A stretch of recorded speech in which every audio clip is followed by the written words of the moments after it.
Good morning, everyone. This is Rowell Insales, and I am discussing about otitis media or middle ear infection.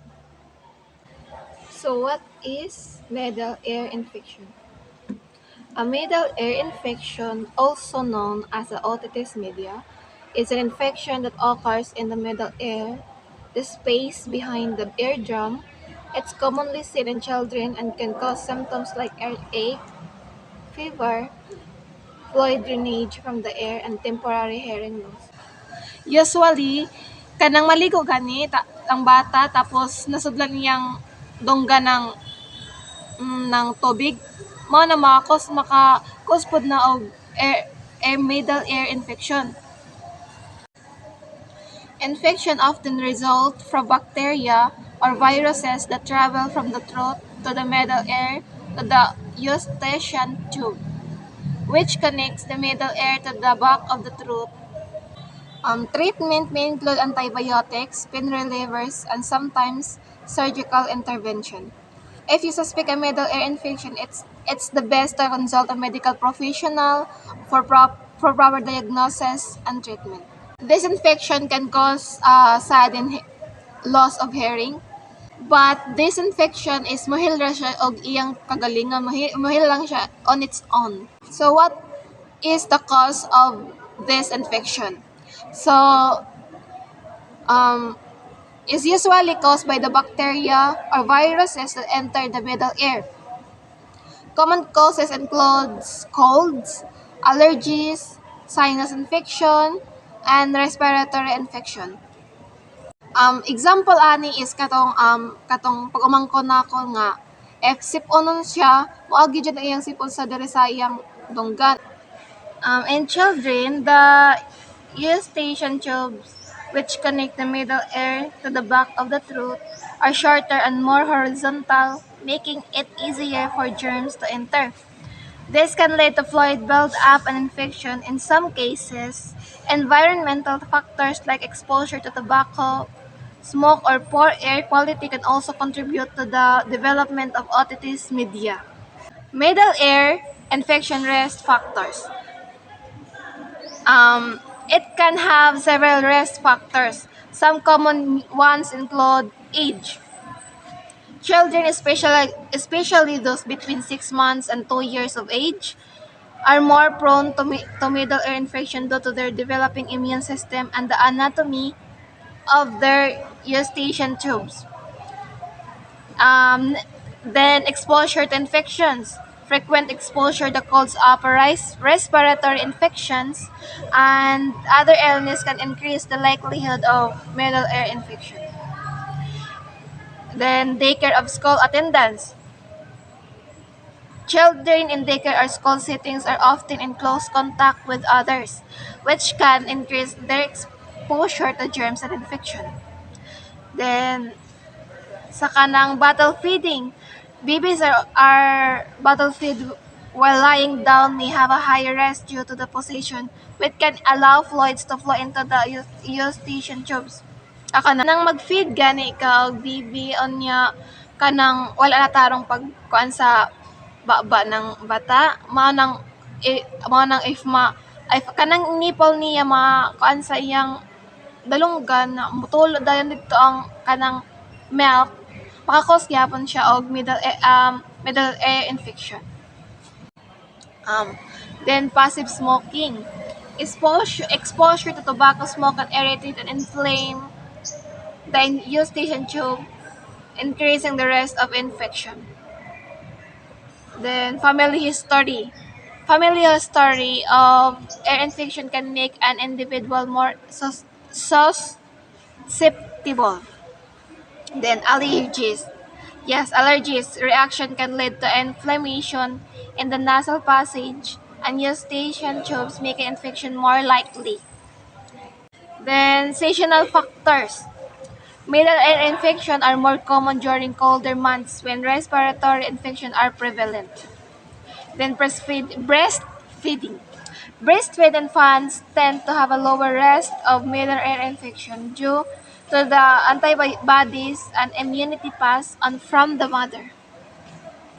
So what is the sign or symptoms in this infection? So middle ear infection can exhibit various signs and symptoms. Some common ones includes air pain or discomfort kanang baby gani na maghilak nya sakit iyang dalunggan or murag discomfort siya sige siya lugit-lugit sa iyang air mao nang sign na siya sa kuan sa middle ear infection. Then hearing loss or difficulty hearing kanang wala kay mabatian like murag nay sagabal sa imong dalunggan.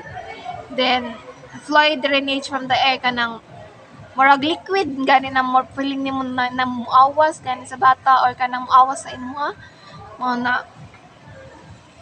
Tapos feeling of fullness in the air, irritability or fuzziness in the children, difficulty sleeping kanang sige maghilak ang baby tapos kanang tigtulog na dili siya makatulog kay murag discomfort jud siya sa iyang feeling sa iyang dalunggan. Tapos balance problem or dizziness or fever in some cases. O kanang makakos po siya ang air infection is makakos gyapon siya o kanang makahilanat jud siya sa baby or sa isa ka tawo. Middle ear infection diagnosis. Middle ear infection, also known as otitis media, are often diagnosed based on symptoms like ear pain, fluid drainage from the air, and hearing difficulties. A healthcare professional will usually perform a physical examination, looking for redness, swelling, or fluid behind the eardrum. In some cases, they might use an otoscope to visualize the air canal and eardrum.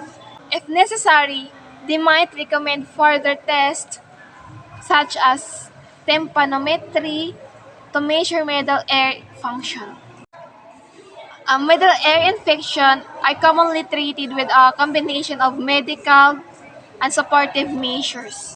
Ang sa medical treatment is mao na mga antibiotics, pain relief, air drops. Sa antibiotics, if the infection is bacterial, antibiotics may be prescribed to help clear the infection. Common antibiotics include amoxicillin, azithromycin, or cefdinir. Then, sa pain relief, over-the-counter pain relievers like acetaminophen or ibuprofen can help manage pain and discomfort. Then, if there's a pain and inflammation, air drops containing an anesthetic or anti-inflammatory medication might be recommended. Then, supportive measures. We need to rest. It get plenty of rest to allow the body to fight of the infection. Then fluid intake. Staying hydrated can help thin mucus and promote drainage. Then warm compress. Applying a warm compress to the affected air can provide relief from pain and pressure. And it also can help to observe and follow up the instruction. It's important to closely monitor symptoms. If they worsen or don't improve within a few days, consult a healthcare professional again. Follow-up appointments may be scheduled to ensure the infection is clearing up and the eardrum is healing properly. Then preventive measures. Vaccination. Staying up to date on vaccination is especially for diseases like pneumococcus and Haemophilus influenzae can reduce the risk of middle ear infection. Then avoid smoking. Exposure to secondhand smoke can increase the risk of ear infection. So avoiding smoking or smoke exposure is recommended. Then lastly is caregiver intervention. So first, consult a medical professional. It's essential to consult a doctor for a proper diagnosis and treatment plan. Then Administer prescribed medication. If the doctor prescribes antibiotics or pain relievers, make sure to administer them as directed. Then pain management. Help the person manage pain by providing over-the-counter pain relievers or applying a warm compress to the affected area if advised by the doctor. Then encourage rest. Ensure the person gets enough rest to aid in the healing process. Then fluid intake. Encourage them to stay hydrated as it can help thin mucus and facilitate recovery. Then elevate the head. When sleeping or resting, elevate the person's head slightly to ease discomfort. Keep the air dry. Avoid exposing the air to water during bathing or swimming. Then, a shower cap can help keep water out of the air. Then, follow medication schedule. Stick to the prescribed medication scheduled and complete the full course of antibiotics or if prescribed. Monitor symptoms. Keep an eye on symptoms and be prepared to report any changes to the doctor. Then lastly, comfort measures. Offer comfort, support, and distraction to help alleviate discomfort. And that's all for today. Thank you.